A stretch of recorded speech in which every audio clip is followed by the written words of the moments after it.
Good morning. How are we doing, everyone? My name is Nelson Borges. I'm the CEO and entrepreneur of a marketing agency and a web design company.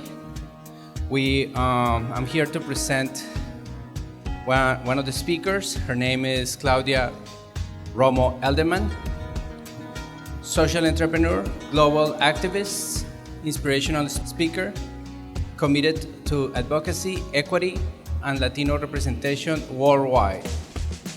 Founder and executive chair of We Are All Human and Hispanic Star, initiatives that are elevating Latinos' voices and driving social change.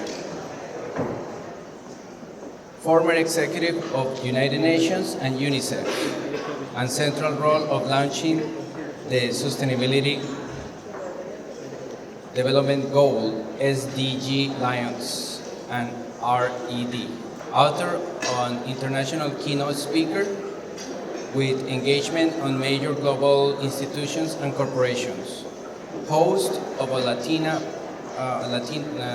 podcast using storytelling and advocacy to promote ethical leadership and promote driven action. Recognized by Time and People magazine for influence and impact. And activate non-profit boards supporting inclusion and opportunity.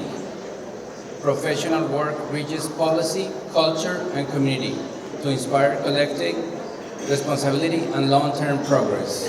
With you guys, Claudia Romo.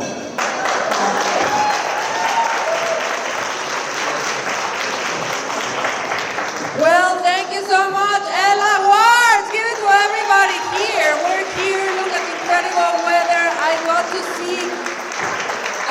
see people that I haven't seen and I so much admire in this table already. So I'm excited. Are you ready for some knowledge and action of Latina Power? Let's go. Okay.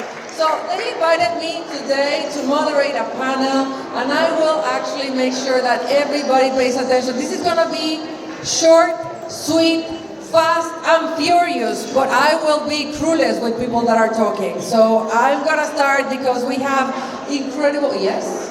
Do you want to keep your car if you park it outside? The fire department is about to take it. Okay, did we grab your attention? All right, let's go. This panel is called Women Leading the Future, Governance, Workforce, and Emerging Technologies. Join me to applaud Maria Trusa, Carisi Farrell, and Randy Gomez on the stage. Come on, let's go. To my panelists, know that nothing is personal. I'm not gonna just let you talk for a long time. We're gonna be here very quickly, and we're gonna be here quick and short answers. I have the rule of calling the Elmo. Enough of that, let's move on. So we have, how many mics do we have, Heidi? Microphones? All right. So, quick round. Please give a round of applause.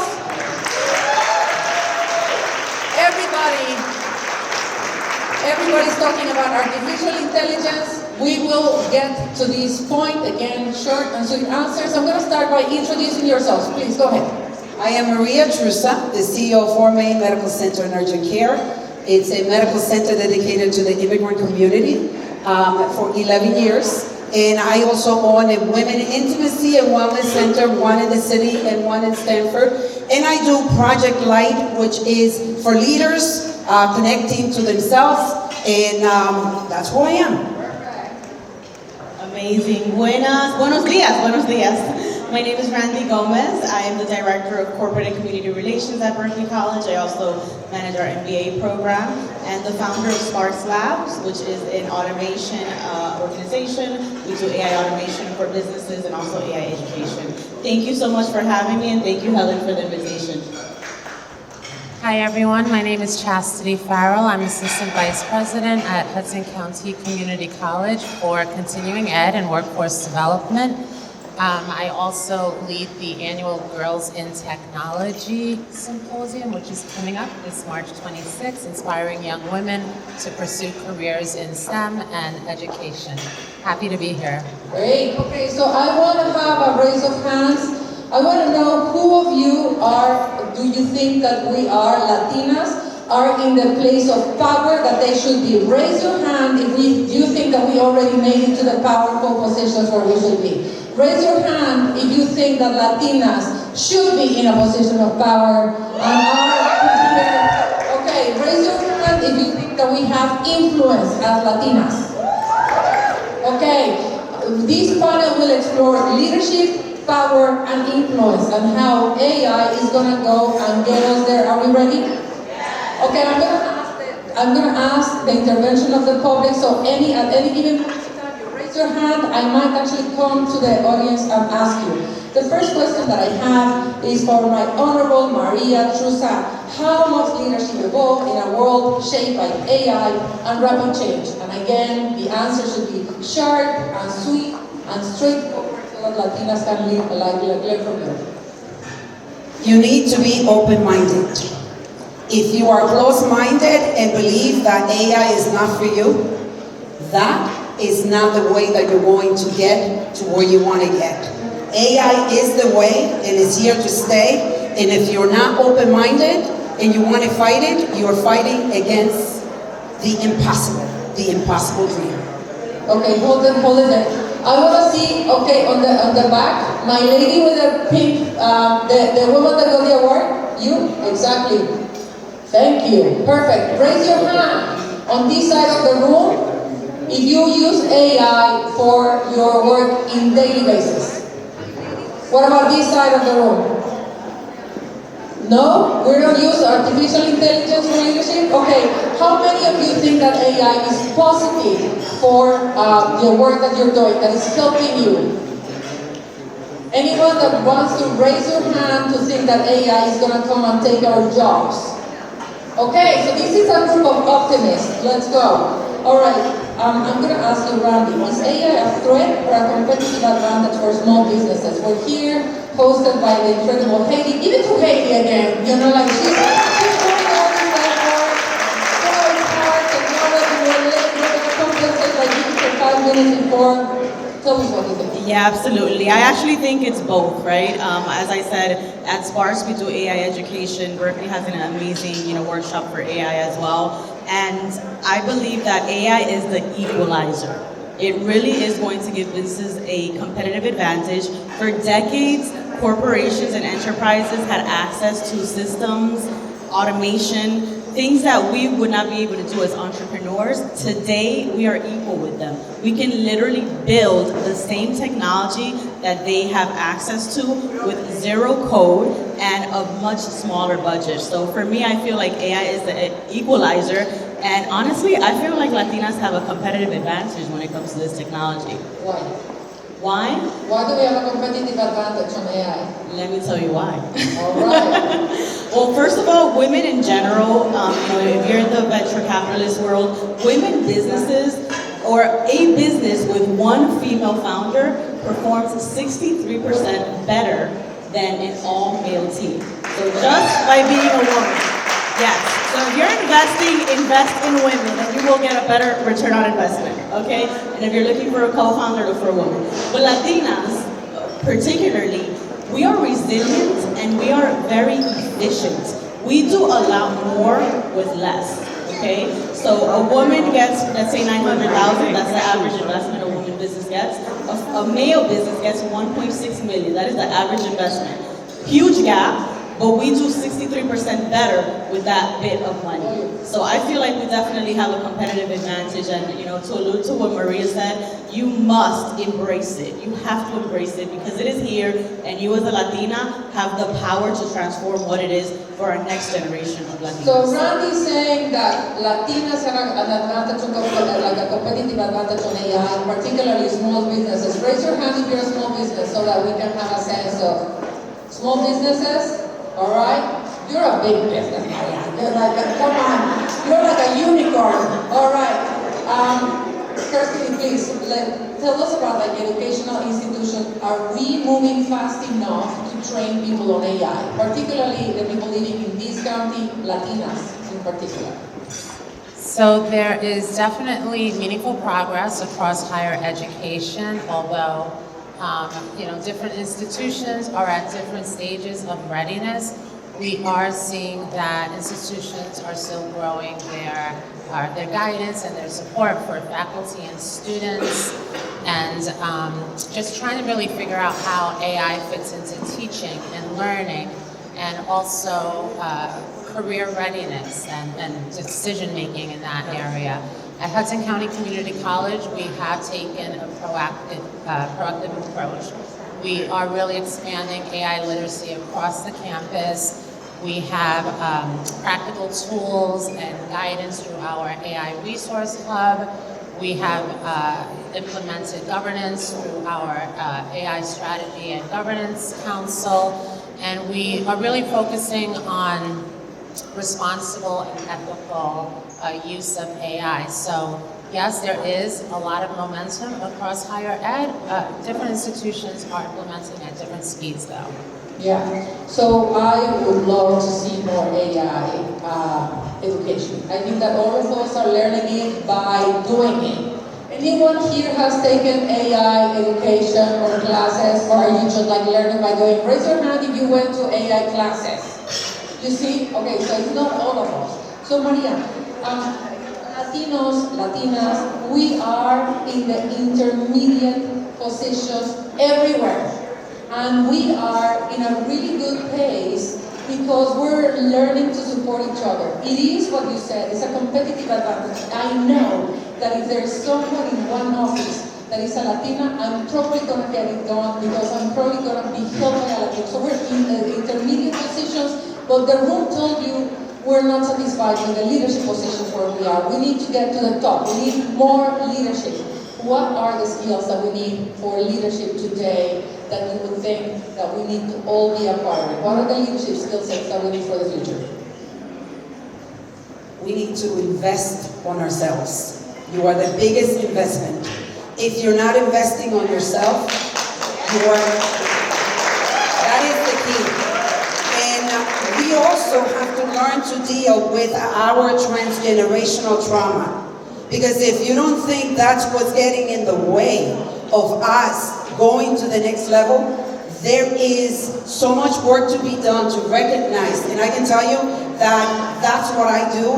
And if I did not deal with my trauma, as a 9-year-old, I was sexually abused. And I openly talk about this because unfortunately, the percentage, there are millions of us. In this room, there's so many of us. And I can tell you that you bring a trauma like that trauma is affecting you with AI, is affecting you in your growth. And in order for me to be able to be the woman that I am today, because I am a limitless woman that has broken every possible limit, because as a 9-year-old in the Dominican Republic that was given by her father to a man to brutally rape me. And I say this every time that I speak because unfortunately, there's many of us here in this room. So you gotta invest on healing those broken wounds. And I have to tell you, I'm gonna put it out there because I do this healing work, and I have a summit coming up on the 21st and the 22nd of this month where I do this work, stopping the transgenerational trauma. It is you that have been chosen in this room to go on that route. So invest on yourself. You are the most important person. Yo primero. Tú primero.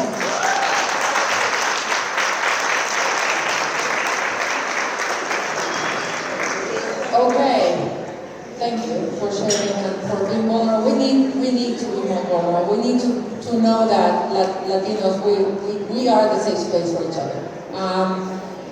Thank you, Randy. So how can entrepreneurs implement AI in their businesses and grow it without having to deploy like massive capital investments? And what are leaders potentially underestimating about AI today? Just give me a second. At that table, would you mind? Because she has... Yeah. Go on. Yeah. No, I was just telling them that you want to say something. Oh, absolutely. And thank you for the question, because I believe that that is one of the biggest misconceptions, that you need large amount of capital to invest in your business. You know, I am very proud to say, you know, the program that we put together, number one, we prioritize freemium tools and applications. Does anybody know what freemium is? Freemium is technology that has a free tier that is so good that you can do a lot with it before you start paying, you know? And McKinsey Studies did a research, and they found that the average entrepreneur is spending $20 per employee on AI tools, $20 a month. That's it. You know, so there is a misconception, and yes, there is a lot of capital needed to build large language models. However, businesses can implement AI today. And my recommendation is start with a problem, right? Identify what is a problem that you have, identify what is the process to solve that problem, and then start investigating and investing in AI applications that will help you with solving that. And in some cases, you'll find something that solves it. In other cases, you'll need to build it yourself, and that is very possible with the vibe coding and the tools that we have today, where you do not need to be an engineer, you know? And I just want to piggyback on what she said as well with higher education. Higher education moves slow. We need approval from governments, agencies, before we can change programming. And at the pace that this technology is changing, it's challenging. However, organizations and institutions that have continuing education have a lot more flexibility to offer this programming. You know, we have an AI for productivity workshop that we offer to the different corporations that we work with. As I said, I do corporate partnerships. One of our partners is the New York City Football Club. We have FIFA coming on. Any soccer fans here? Hello, Latina. And so that's really important, right? To understand that we have to be agile. We have to be able to offer those workshops. We have to be able to work with our corporate partners, because they need the literacy in order to maintain a flow. Got it. Okay, so before, this is going to be the last round of questions. Anyone has a burning question, please raise your hand, because we're going to do it. I have a question for you. So any final message to start thinking about it, because we're going to close. So what are the skills becoming that are non-negotiable in an AI economy? And how do we ensure that women are not left behind by thinking of that before? So definitely AI familiarity is becoming important, and employers are looking for that. But just as important are the human skills. So we are hearing from employers and seeing in education that critical thinking, good judgment, communication, data awareness, these are becoming more important than ever. And knowing how to ask AI questions and then evaluate the results that are produced. So as AI takes on more technical tasks, these distinctive human skills such as judgment and applying context and collaboration are going to be more valuable than ever.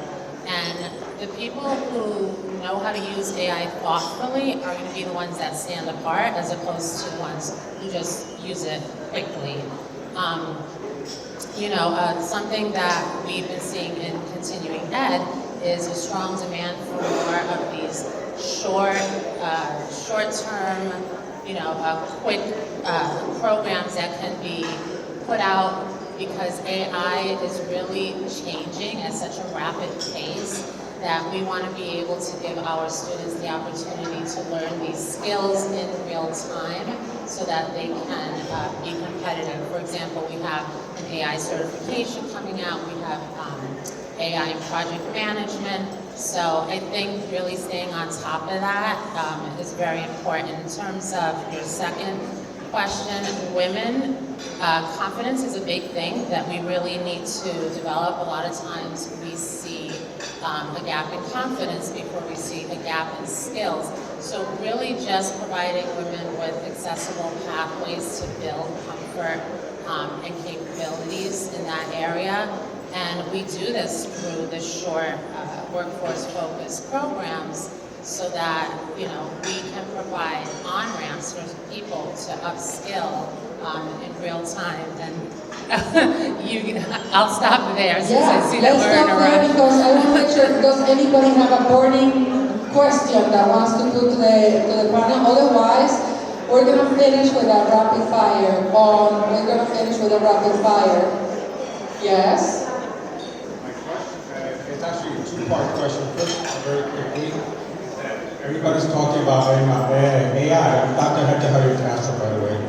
Right now, there are AI companies paying up to $400 an hour for professionals to train their AI models. Attorneys getting paid $400 an hour just to sit in programs and teach them. Doctors. So number one, how can the Latino community get in on that? Second of all, AI is not just the actual service itself. It still needs infrastructure and it still needs power sources. How can these entrepreneurs here who own businesses like mechanics, electricians, etc., how can they get into that? Because the workforce for AI is actually bigger than the actual AI software. Thank you for the question, and I really appreciate, because as an entrepreneur, it's like, okay, how can we make money with this thing, okay? That is the burning question in a nutshell. There are so many opportunities, RFP, the government agencies are publishing opportunities where small businesses, mid-sized enterprise businesses can apply and submit their application and bid for these opportunities. And this truly is why the chamber is so important, right? Because you have your local chamber that you can go to with this opportunity to support you with submitting an application and increasing your chances in getting in. As a professional, these companies are creating courses that are free to all of us. Claude, which I am a Claude fan now, RIP Chastity. Claude just launched a free AI tutorial that anyone can jump on and educate themselves. Salesforce has one as well. So you can really, dive in there and start going down the rabbit hole of upgrading your skills, showcasing it on your profile, so you signal to the world that you are on this journey and you are well equipped to participate. I just want to say one more thing that's really important, because there's this whole messaging of how quick and YouTube University is the way to go, how we don't need to invest in higher education, and that is very dangerous for our community. I think you all can agree with that, right? Very dangerous. And I don't know if there's like some, theory behind that, but it is so important that we continue to educate our next generation. I took my daughter to one of Claudia's events, and that information of understanding her impact in her community, understanding how like matter, that one molecule that you put in that liquid changes the entire substance. And that is very powerful, because when we understand our numbers and the impact behind the numbers, let's be for real, Bad Bunny wasn't on that stage because they like Bad Bunny's music, all right? They were there because they understand how powerful we are and that we were gonna watch that show. And we were only gonna watch that event or that game if he was on that stage, right? And we broke a record. So understanding the power that we have as a Latina, as a community, is extremely important. Thank you so much for the work that you're doing, seriously, because it has been a game changer for us to understand what we can do and the impact that we have. Say something really quickly in regards to what you're saying, because we do have Hudson County Community College here, and I think especially for small businesses who want affordable AI training, we do have workforce training that is free, grant funded, and this is really an opportunity for a lot of community colleges to do those short, practical courses that can get you moving and keep you staying relevant. So definitely look for Laura and Joyce out there and speak to them about our program. So we're gonna run it up, like keep the mic so that you can give your final. If there's anything that you want to say for the people that are online, what is your final message, and what apps of AI apps or technology would you recommend? I agree with Claude. I think that really what you need to do is pay attention to what's going on. Pay attention to what's going on in the workforce, what skills are going to be relevant. Get used to upskilling all the time. It's not just a one-time thing anymore. It's lifelong learning here on out. Thank you. Yes. Since we're doing advertising, I do want to shout out my Director of Continuing Ed, who's in the building with us as well, Maria, and we have amazing workshops at Berkeley College. But I would say, first of all, as far as application, let me tell you about Motion, M-O-T-I-O-N. you can definitely tag me and thank me later, and I'll tell you where to send the gift to. Okay? Why motion? And you know, Claudia and everything else is great as well, of course. But what's different with motion is that motion is a time management application, and time is our most valuable asset. So if we have AI supporting us with managing where we're spending our time, okay, and analyzing what's moving the needle, you will be amazed at the things that you can accomplish, right, by managing your most valuable asset. It's the only thing that we can never get back. So as far as the app, that's my recommendation. Final message? My final message is lean in. You know, lean into the technology, lean into the opportunity, and understand that the most valuable skill that will be needed in this digital revolution that's happening is not technical. It is human. The strategic thinker in you needs to flex the muscle and exercise it, because that is the skill that's going to support the transformation that's happening right now. What you focus on grows. If you focus on negativity and not embracing AI, you're not going to grow. I hate to tell you. For me, ChatGPT has become my best friend. I mean, I talk to ChatGPT, and that's the other thing. It's almost like, because at the beginning, when I started to get intimidated by ChatGPT, it's become my best friend. So continue to invest on yourself, and I hope I will see you all on the 21st and the 22nd at Project Life Leadership Summit. Thank you so much. Thank you so very much. Please join me in thanking Maria, Chastity, and Randy for this incredible panel. I hope that you took a lot of the optimism, a lot of the encouragement that these women have shared with you. And if there's one thing that I would say is, don't underestimate that Latinos, we are taking the positions of power that we need, and united we will go with the help of technology and with the conviction that we will do it together.